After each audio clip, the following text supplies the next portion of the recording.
Catch-22. Paradox. You need to escape, but the only way out is to prove you're insane. However, the very act of trying to escape proves you're sane enough to stay. This is the Catch-22, a paradox that traps you in a no-win situation where every option seems to cancel itself out. It's a problem of logic, bureaucracy, and human frustration all rolled into one, and it's one of the most relatable paradoxes in modern life. The term Catch-22 comes from Joseph Heller's 1961 novel of the same name. In the book, it refers to a rule in the military. If a soldier wants to be excused from dangerous missions, they must prove they're insane. But here's the twist. If the soldier applies for an exemption, they're showing concern for their own safety. A perfectly rational act, which means they're not insane. On the other hand, if they don't apply, they're willingly putting themselves in harm's way, which might suggest insanity, but also leaves them stuck in the missions. There's no escape. The genius of the Catch-22 is how it captures the absurdity of bureaucratic logic. It's a rule that creates a closed loop, trapping anyone who tries to engage with it. And while it originated in Heller's novel, the concept of a Catch-22 is something most of us have experienced in real life. Think about job hunting. Many entry-level positions require years of experience. But how do you get experience if all the jobs that offer it demand experience to begin with? Or consider applying for credit. You need a credit history to get approved, but you can't build a credit history without getting approved first. These are modern-day Catch-22s, situations where the system feels designed to work against you. What makes the Catch-22 so frustrating is its circular nature. Every option leads you back to where you started. It's not just a matter of bad luck or tough choices.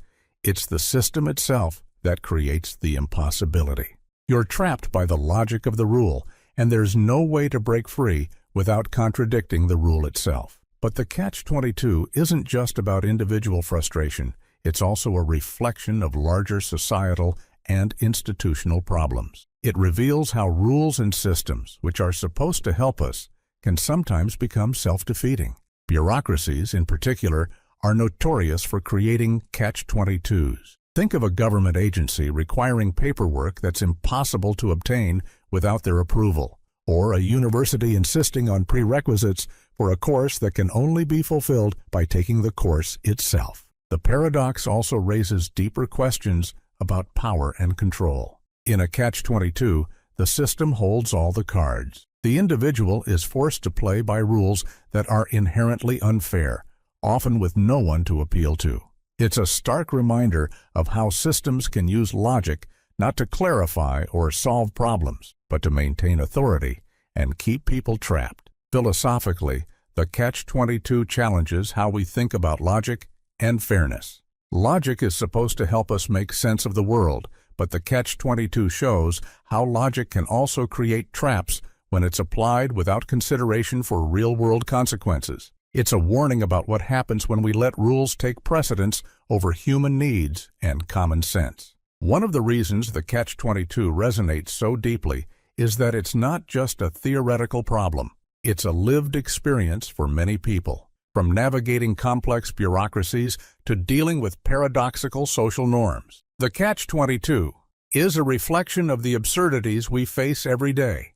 It's why the term has become a cultural touchstone, used to describe everything from workplace dilemmas to legal loopholes. But what can we do when faced with a Catch-22? The first step is recognizing the paradox for what it is. Sometimes, just understanding that you're dealing with a self-defeating system can help you navigate it more effectively. You might not be able to break the loop, but you can look for ways to work around it, whether that means finding alternative paths, challenging the rules, or seeking help from someone who understands the system better. The Catch-22 also reminds us of the importance of questioning the systems we live in. Why do these paradoxes exist? Are they the result of poor design, or do they serve a purpose?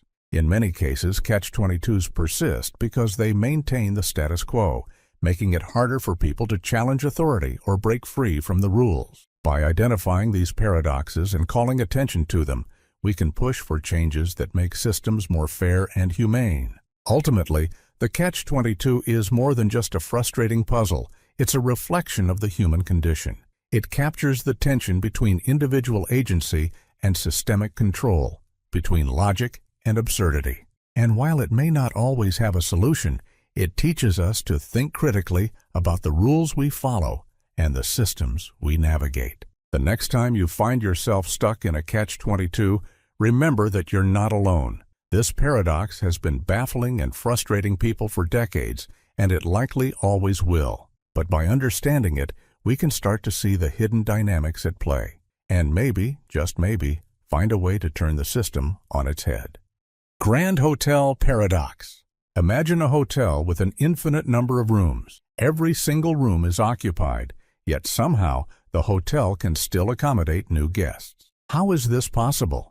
This is the Grand Hotel Paradox, a thought experiment introduced by German mathematician David Hilbert, and it's one of the most mind-bending ways to understand infinity.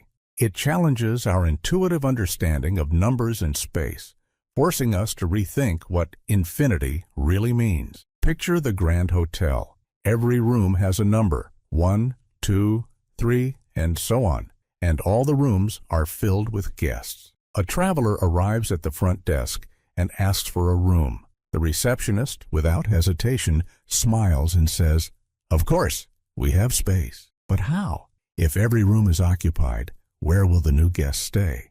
Here's the trick. The receptionist asks every current guest to move to the next room. The person in room 1 moves to room 2, the person in room 2 moves to room 3, and so on. This frees up room 1, which is now available for the new guest. Remarkably, even though the hotel was full, it made space without turning anyone away. That's the strange logic of infinity. There's always room for more. But the paradox doesn't stop there. What if a bus arrives, carrying an infinite number of new guests? Surely, even an infinite hotel couldn't handle that, right? Yet the Grand Hotel can. This time, the receptionist asks each current guest to move to a room number that's double their current one. The guest in room 1 moves to room 2. The guest in room 2 moves to room 4.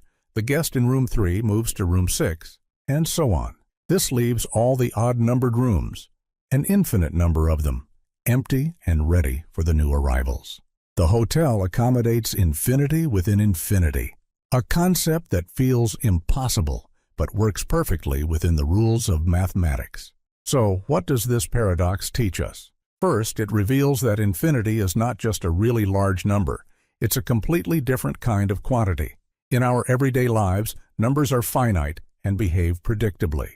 But infinity breaks those rules. In the Grand Hotel, full doesn't mean no more room, and adding to infinity doesn't make it bigger. It's already infinite. The paradox also highlights the difference between potential infinity and actual infinity. Potential infinity is the idea of a process that could go on forever, like counting numbers. Actual infinity, on the other hand, refers to a completed infinite set, like the total number of rooms in the Grand Hotel. Hilbert's thought experiment forces us to confront the strangeness of actual infinity, where our normal understanding of addition, subtraction, and space no longer applies. But there's more. The Grand Hotel paradox also has profound implications for our understanding of the universe.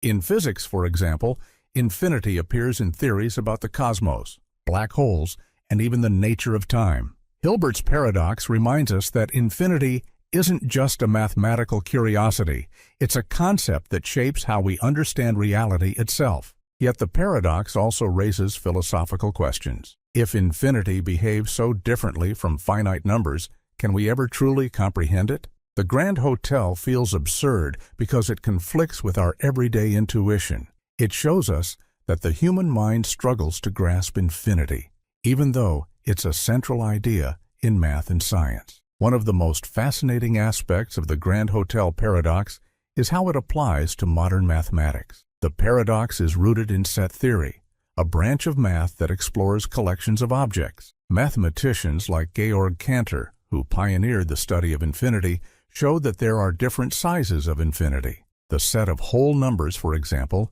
is infinite, but it's smaller than the set of real numbers, which includes fractions and decimals. The Grand Hotel illustrates one of these infinities, known as countable infinity, where you can list all the elements in a sequence, like the rooms in the hotel. The paradox even connects to practical problems, like computer science. Algorithms that deal with infinite processes, like searching through massive data sets, often rely on principles similar to the Grand Hotel. By breaking infinite problems into manageable steps, we can apply the logic of Hilbert's Hotel to solve challenges in technology and beyond. But perhaps the most important lesson of the Grand Hotel paradox is how it challenges us to think differently.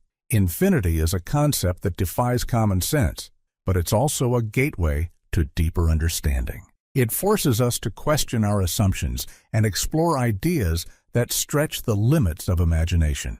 The Grand Hotel paradox may seem like a quirky mathematical puzzle, but it's a profound exploration of the nature of infinity. It shows us that the universe and even reality itself is far stranger and more complex than we often realize. And in the process, it reminds us that some questions don't have simple answers, but they can still open the door to endless possibilities. Schrödinger's cat paradox. A cat locked in a box is both alive and dead at the same time. How is that possible? This is the thought experiment at the heart of Schrödinger's cat, one of the most famous paradoxes in physics. It challenges how we understand reality, observation, and the strange rules of the quantum world. But don't worry, no cats were harmed in the making of this paradox. It's not about actual feline cruelty.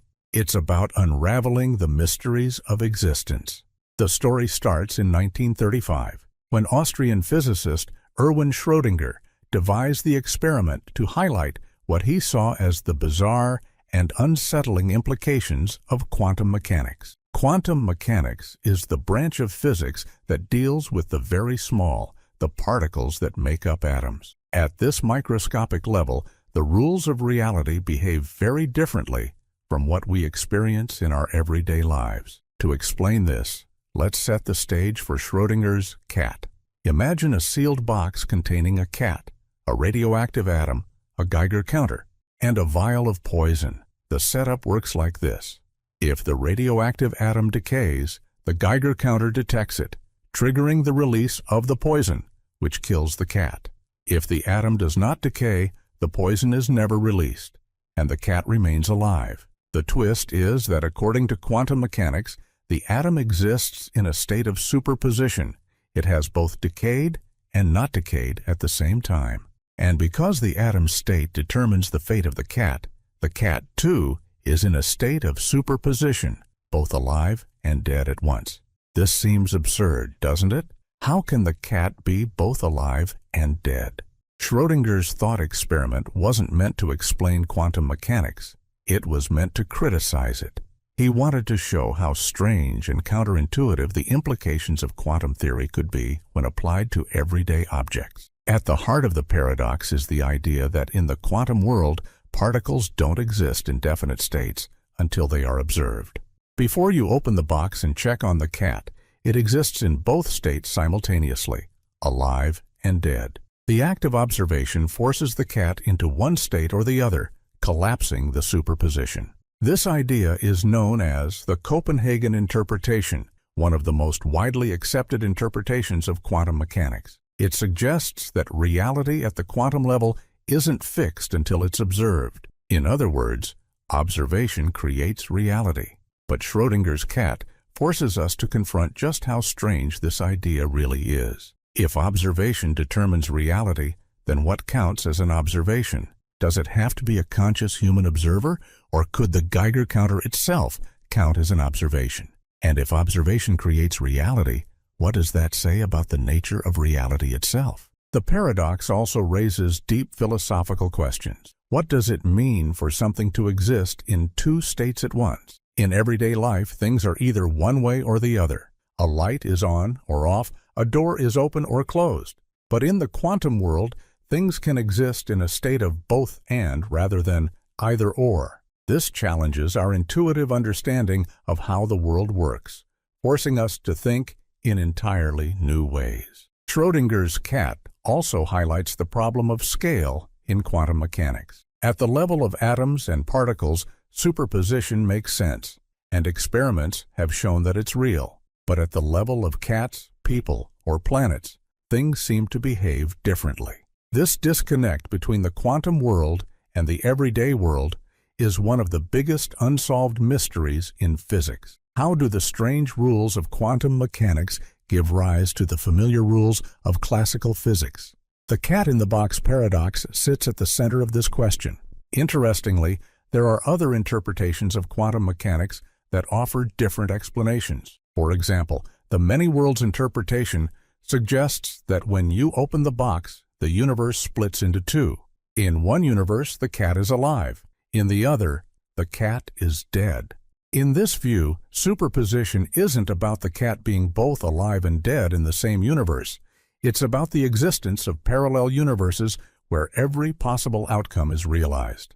Another interpretation, known as quantum decoherence, suggests that superposition is disrupted by interaction with the environment. In this view, the cat isn't truly alive and dead at the same time. It's just that our inability to measure the quantum interactions creates the illusion of superposition.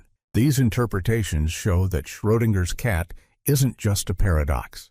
It's a doorway into some of the most profound questions about reality, time, and existence.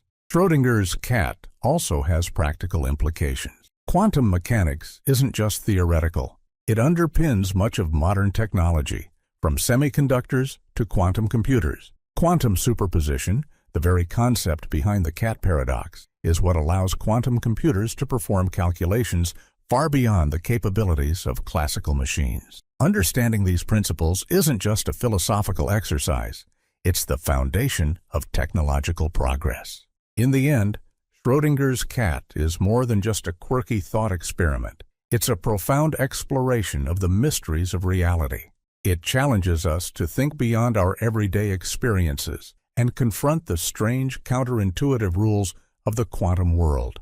And perhaps its greatest lesson is that reality, at its deepest level, may be far stranger and more complex than we ever imagined.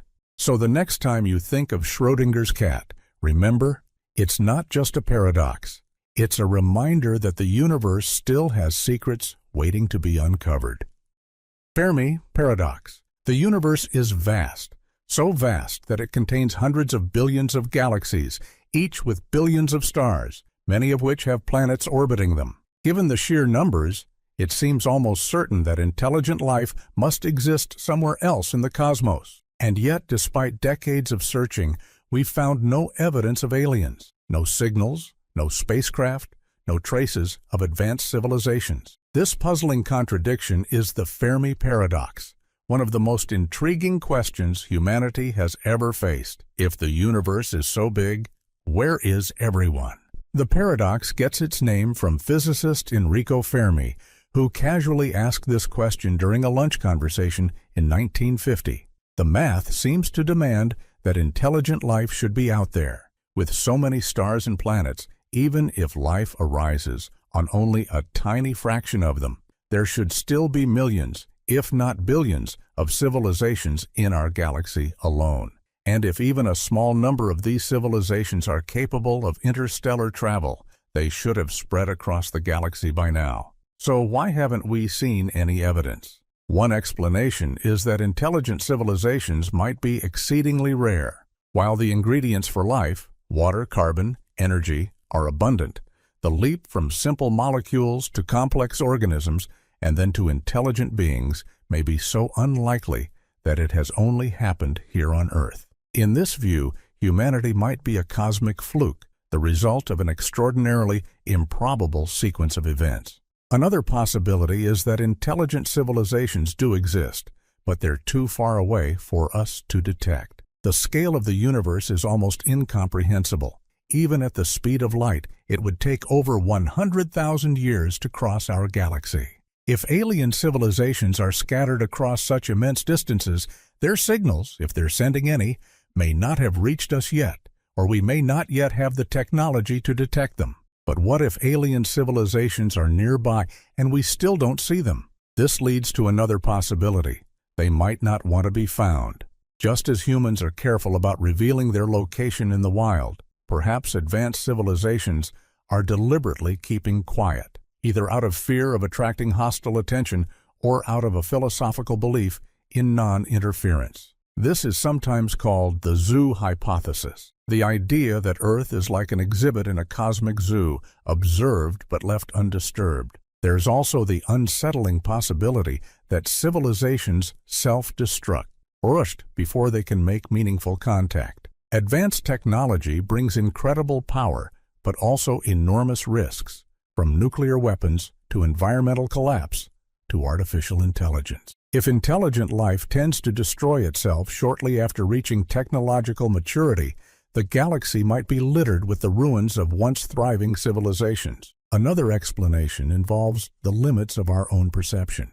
What if alien life exists but is so different from us that we don't recognize it? We tend to imagine aliens as humanoid beings or civilizations that communicate using radio signals, but life elsewhere could be fundamentally unlike anything we've ever conceived. It might exist in forms we can't detect or in dimensions we can't perceive. They might even be here, but we simply lack the ability to notice them. The Fermi paradox forces us to confront not only the vastness of the universe, but also the fragility of our assumptions. It's easy to imagine ourselves as the center of the story, but the universe is under no obligation to conform to our expectations. Whether intelligent life is rare, distant, hidden, or extinct, each explanation challenges how we see ourselves and our place in the cosmos. Some thinkers suggest the paradox has a more mundane resolution. Perhaps we simply haven't been looking for long enough or in the right ways. Modern technology has only allowed us to scan for extraterrestrial signals for a few decades, a blink of an eye on cosmic timescales. The search for intelligent life may require centuries of effort before yielding results. In this view, the Fermi paradox isn't a mystery. It's a reminder to be patient.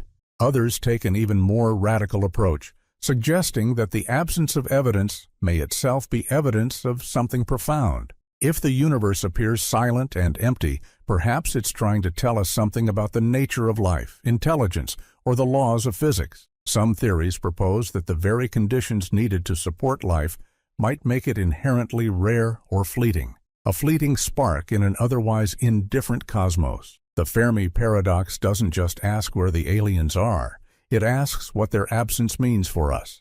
If we are truly alone, it places an extraordinary responsibility on humanity. It means that the future of intelligent life in the universe rests entirely on our shoulders. It challenges us to take better care of our planet, to protect and preserve the fragile conditions that make life possible, and to think deeply about how we might one day represent ourselves to the cosmos. Ultimately, the Fermi paradox remains unresolved, and that's what makes it so compelling. It invites us to ask the biggest questions about existence, from the origins of life to the fate of civilizations. And while the answers may be elusive, the search itself has the power to unite us, not just as a species, but as beings capable of curiosity, imagination, and hope. Unexpected hanging paradox. A prisoner is sentenced to be hanged, but with an unusual twist. The judge announces, "You will be hanged at noon on one weekday next week, but it will be a surprise. You won't know the day of your execution until the executioner arrives." The prisoner, desperate to avoid the noose, thinks carefully and begins to analyze the situation. If the execution happens on Friday, he reasons, it won't be a surprise, because if he's still alive by Thursday evening, Friday is the only day left, so Friday is ruled out. Then, if Friday is ruled out, Thursday can't be the day either. After all, if he's alive by Wednesday night, Thursday would also be predictable. Using this same logic, the prisoner eliminates Wednesday, Tuesday, and even Monday. He concludes that the judge's statement is impossible, and he'll never be hanged. Feeling relieved, the prisoner goes to bed, confident in his reasoning.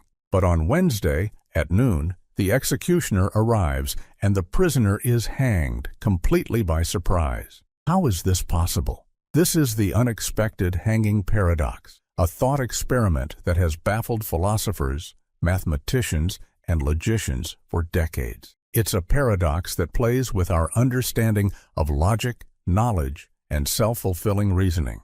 At first glance, the prisoner's reasoning seems airtight. By eliminating each day as a possibility, he concludes that the judge's statement contradicts itself. But this paradox reveals a deeper flaw in how we think about knowledge and surprise. The key lies in the prisoner's assumption that he can predict the execution by ruling out days. While his logic is internally consistent, it fails to account for the very nature of surprise. Let's break it down.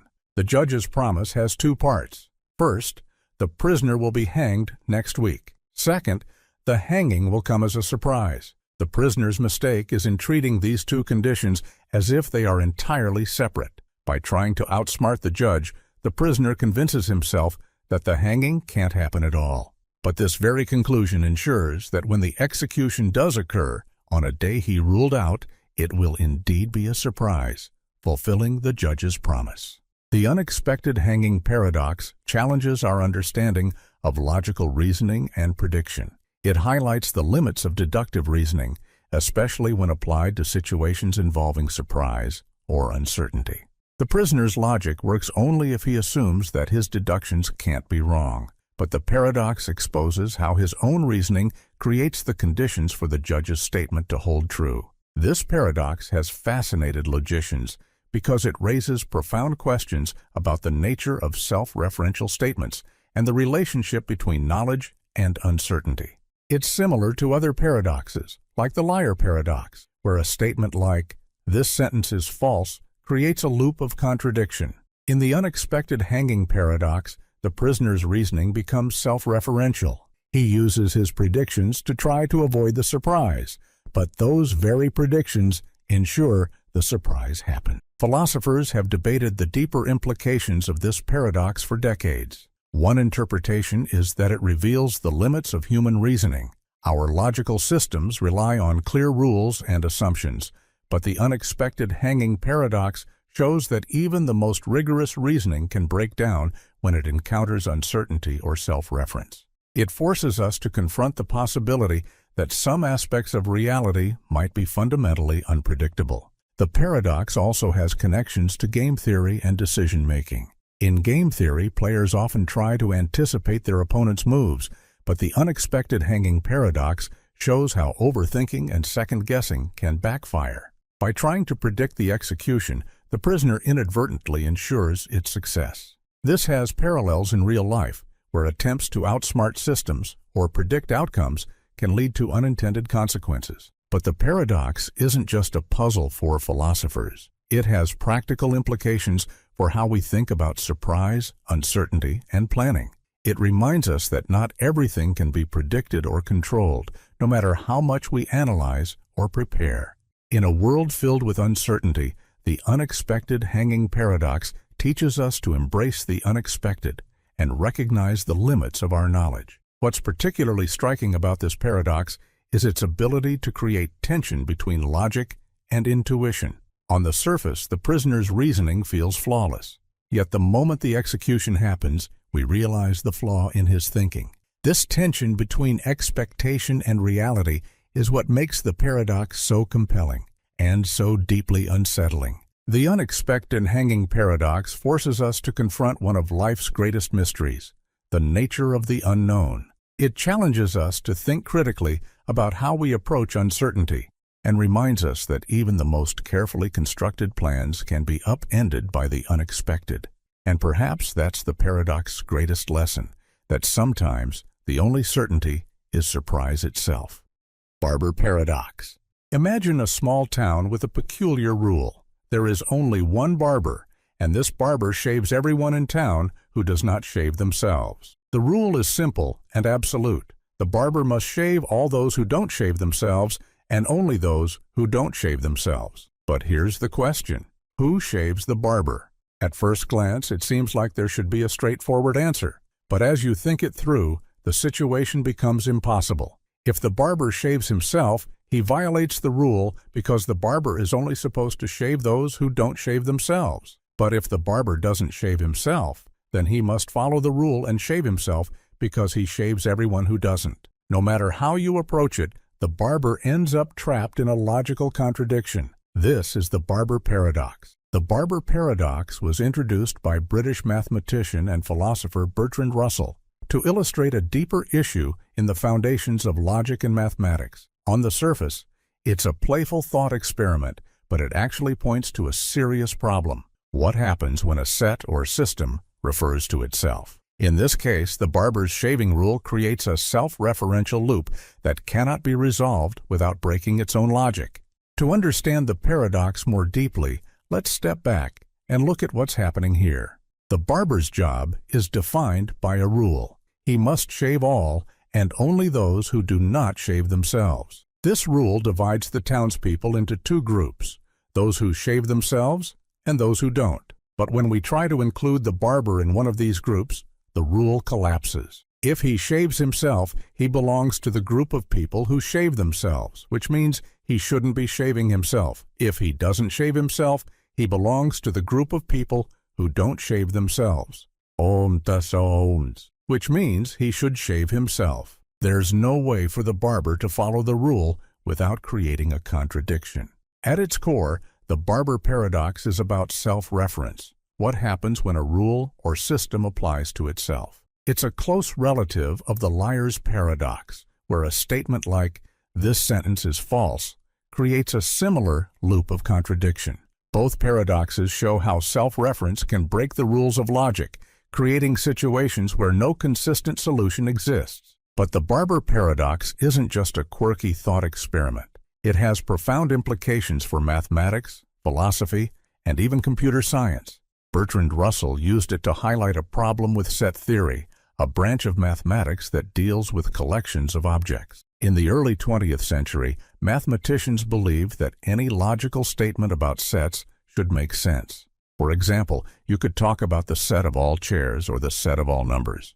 But Russell noticed a problem when he considered the set of all sets that your understanding of themselves. At first, this idea seems harmless. Most sets don't contain themselves. For example, the set of all apples doesn't include itself. It's a set, not an apple. But when you try to define the set of all sets that don't contain themselves, you run into a problem. Does this set contain itself? If it does, then by definition it shouldn't. And if it doesn't, then by definition it should. This contradiction, known as Russell's paradox, shook the foundations of mathematics and forced mathematicians to rethink how they defined sets and logical systems. The Barber paradox is a simplified version of this problem designed to make the issue easier to understand. It shows how seemingly simple rules can create profound contradictions when they're applied to themselves. This has practical implications far beyond mathematics. In computer science, for example, self-referential systems can create bugs or crashes. A program that tries to analyze itself might run into infinite loops or contradictions, just like the barber. The paradox also has philosophical implications, especially when it comes to understanding the limits of logic and language. We often assume that logic is the ultimate tool for making sense of the world, but paradoxes like this one show that even logic has its boundaries. Self-reference is everywhere in human thought, from the way we describe ourselves to the way we construct systems of rules. The Barber paradox reminds us that these systems are not always as solid as they seem. So, what's the solution to the Barber paradox?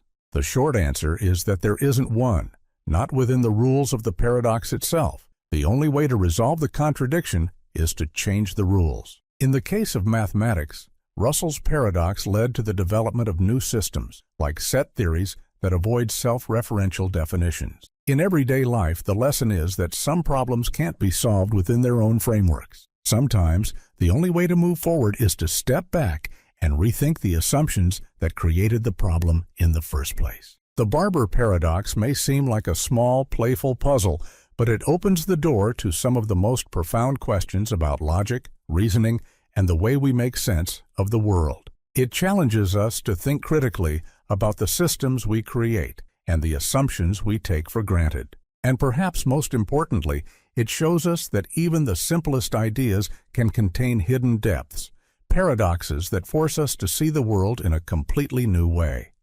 Bootstrap paradox. Imagine receiving a book filled with revolutionary ideas, only to discover that it was written by you, except you haven't written it yet. Now imagine you travel back in time and give this book to your younger self. Your younger self uses it to write the book in the future. The question is, where did the book actually come from? This is the bootstrap paradox, one of the most mind-bending concepts in time travel, where an object or piece of information exists without any clear point of origin. It loops endlessly through time, defying our understanding of cause and effect. The bootstrap paradox is named after the idea of pulling yourself up by your own bootstraps, a phrase meant to describe something that seems impossible. In this paradox, something creates itself. It exists because it was sent back in time, but its origin remains a mystery. It's a paradox that forces us to question the very nature of time, causality, and reality. To make it simpler, let's break it down with a classic example. Imagine a scientist in the future invents a time machine. They travel back in time and meet their younger self, giving them the detailed blueprints for building the time machine. The younger self uses these blueprints to build the machine and eventually grows up to become the same scientist who travels back in time. But here's the problem. Where did the original idea for the time machine come from? It wasn't invented. It was simply passed around in an endless loop. The machine exists, but it has no true beginning. This paradox challenges one of our most fundamental assumptions about reality, that every effect must have a cause. In the bootstrap paradox, the cause and effect are tangled in such a way that they become indistinguishable. The time machine exists, but its origin is stuck in a loop, forever recycling itself. What makes the bootstrap paradox so fascinating is that it's not just a thought experiment. It has implications for how we understand time and causality. In our everyday experience, time flows in one direction, from past to present to future. Cause leads to effect, and actions have consequences. But in a time travel scenario, these rules break down. The past can influence the future, but the future can also influence the past, creating a feedback loop where the origin of events becomes impossible to trace. Philosophically, the bootstrap paradox raises profound questions about free will and determinism. If the blueprints for the time machine have no origin, does that mean the scientist's actions are predetermined by the loop? Or is the paradox itself a demonstration of how free will can exist outside of linear causality? The paradox forces us to confront the possibility that time isn't as straightforward as it seems, that it might be a much more flexible and interconnected phenomenon. Science fiction often explores the bootstrap paradox in creative ways. One famous example is the movie Terminator. In the film, a character travels back in time to protect a future leader, but in doing so, becomes part of the events that lead to that leader's rise. Another example is the classic time travel novel, The Time Traveler's Wife, which plays with the idea of a self-contained loop in which events happen because they've already happened. These stories highlight the paradox's strange and captivating nature, inviting us to imagine a reality where time is anything but linear. From a scientific perspective, the bootstrap paradox is tied to theories about time travel, particularly in the context of general relativity. Einstein's equations allow for the possibility of closed time-like curves, essentially loops in space-time where events can circle back on themselves. While this idea remains theoretical, it suggests that the paradox might not just be a product of imagination, but a potential feature of the universe itself. But here's where it gets even more interesting. The bootstrap paradox isn't just about time travel. It's about information and causality. Imagine a piece of information, like a scientific formula or a historical event, that exists solely because it was sent back in time. Who created it? If the information has no origin, does it really exist? This idea challenges our understanding of knowledge and creation, blurring the lines between what is real and what is merely a product of the loop. The bootstrap paradox also has profound implications for how we think about the universe as a whole. If time can loop back on itself, it raises the possibility that the universe itself might be a self-contained system with no clear beginning or end. In this view, the Big Bang might not be the start of everything, but just one part of a larger cyclical process. The paradox forces us to question whether anything truly has an origin, or if everything is part of an interconnected web of cause and effect. So is the bootstrap paradox solvable? Not within the framework of linear time and causality as we currently understand them. The paradox exists precisely because it defies resolution, challenging us to think beyond our normal assumptions about time and logic. It's not a problem to be solved, but a question to be explored, a doorway into a deeper understanding of the mysteries of time, causality, and existence. The bootstrap paradox reminds us that the universe is far stranger and more complex than we often realize. It invites us to imagine realities where beginnings and endings blur, where cause and effect intertwine, and where time itself bends in ways that defy comprehension. And perhaps that's the most profound lesson of the paradox, that even in a world bound by logic and rules, there will always be mysteries that leave us wondering, paradoxes that push us to question, to explore, and to dream. Sword and shield. Paradox. Imagine a merchant boasting about his incredible weapons. This sword, he says, is so sharp it can cut through anything. Then he picks up a shield and declares, and this shield is so strong it can block any attack. A curious onlooker raises a hand and asks, "What happens if your sword strikes your shield?" The merchant freezes, realizing the contradiction. This is the sword and shield paradox, also known as the paradox of the irresistible force and the immovable object. It's a thought experiment that seems simple, but reveals profound truths about logic, language, and the limits of absolute claims. The paradox originates from ancient China, where a merchant's exaggerated claims about his unbeatable sword and unbreakable shield were met with the same question: what happens when they meet? The paradox highlights an inherent contradiction. Both claims can't be true at the same time. If the sword can cut through anything, it must pierce the shield. But if the shield can block anything, it must stop the sword. The two absolute qualities cancel each other out, creating an impossible situation. On the surface, this seems like a clever puzzle, but it's more than that. The sword and shield paradox forces us to confront the limitations of absolutes. Absolute claims like, "This sword can cut through anything," or "This shield can block anything," are appealing because they sound definitive and powerful. But when two absolutes collide, they expose the flaws in their logic. The paradox reminds us that the world is rarely as black and white as absolute statements make it seem. One of the most interesting aspects of the sword and shield paradox is how it applies to real-world situations. Think about debates or arguments where two opposing ideas claim to be entirely correct. For example, what happens when the need for absolute security collides with the demand for absolute freedom? Both ideals sound appealing on their own, but when pushed to their extremes, they can't coexist. The paradox shows us the value of nuance and compromise, reminding us that absolutes are often unrealistic in a complex world. The paradox also has implications for logic and reasoning. It exposes the limits of systems that rely on contradictions.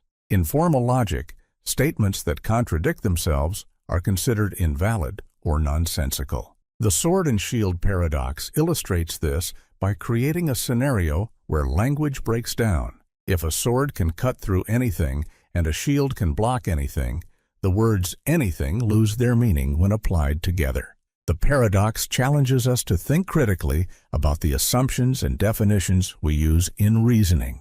Philosophically, the paradox raises questions about the nature of power and limits. What does it mean for something to be truly unstoppable or immovable? In physics, for example, the idea of an irresistible force meeting an immovable object is often used as a metaphor for conflicting principles. But in reality, the concept doesn't make sense within the laws of the universe. If such a force and object existed, one would cancel out the other, showing that even in theory, absolutes have boundaries. The sword and shield paradox also has a psychological dimension. It reflects the human tendency to make exaggerated claims or seek certainty in an uncertain world. Whether it's advertising, politics, or personal beliefs, we often encounter statements that promise absolutes. The paradox teaches us to approach these claims with skepticism, recognizing that the truth is often more complex than it appears.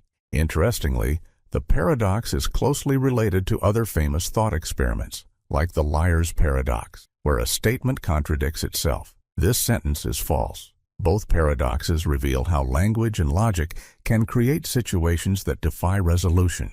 They challenge us to question the way we think and communicate, showing that even the most straightforward ideas can lead to profound puzzles. So, what's the solution to the sword and shield paradox? The short answer is that there isn't one, not within the framework of the paradox itself. The contradiction is built into the scenario, making it impossible to resolve without abandoning one of the claims. This lack of resolution is what makes the paradox so powerful. It forces us to confront the limitations of our understanding and embrace the complexity of the world. The sword and shield paradox isn't just a quirky puzzle.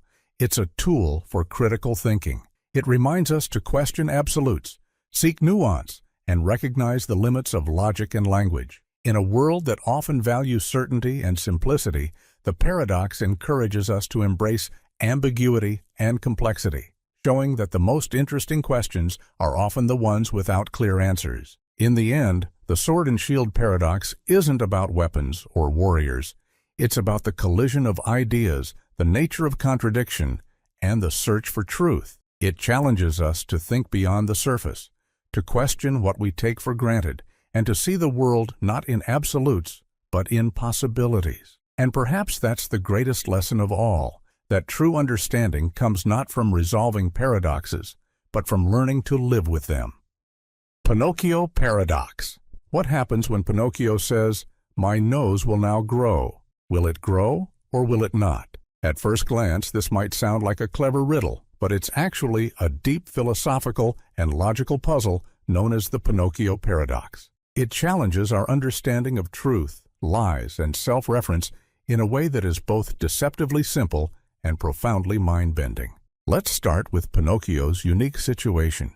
He's a wooden puppet brought to life, and his nose grows every time he tells a lie.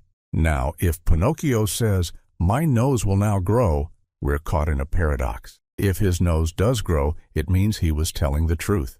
But if he was telling the truth, his nose shouldn't grow, because it only grows when he lies. On the other hand, if his nose doesn't grow, it means he was lying.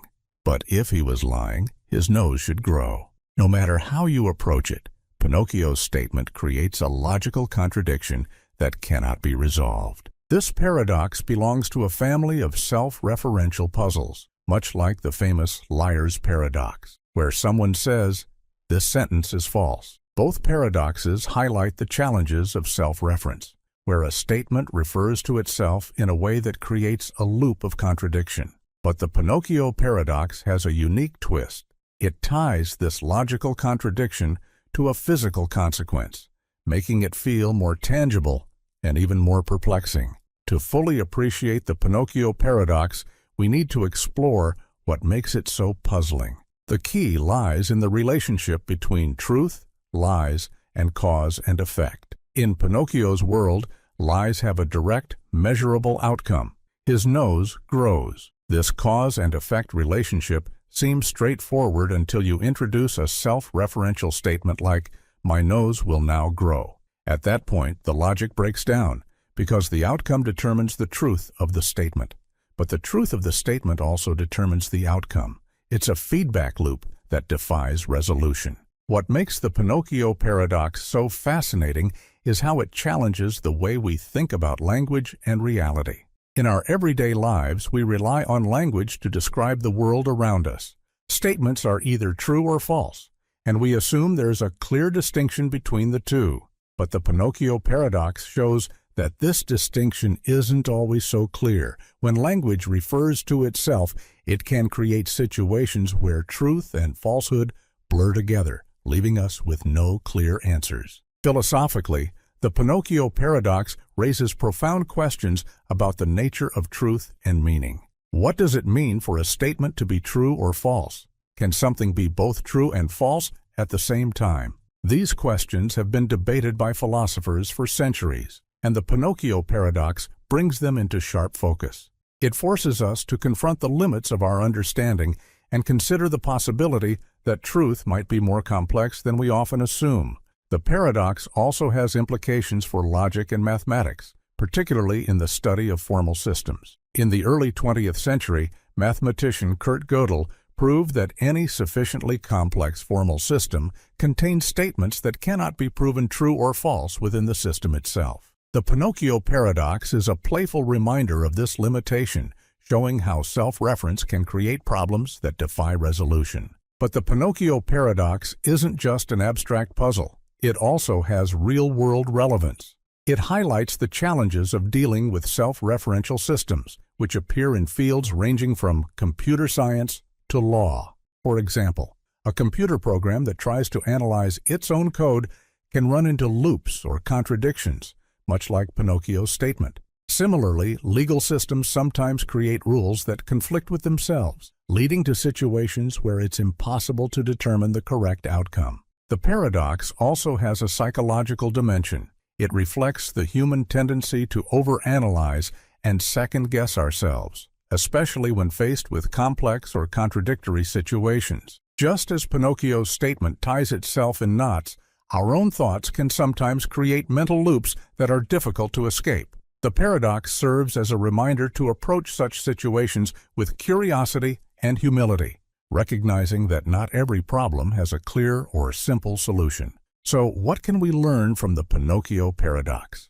First, it teaches us to question our assumptions about truth, logic, and language. It shows that even the most basic ideas can become profoundly complex when viewed from a new perspective. Second, it challenges us to think critically about self-reference and the limitations of our understanding.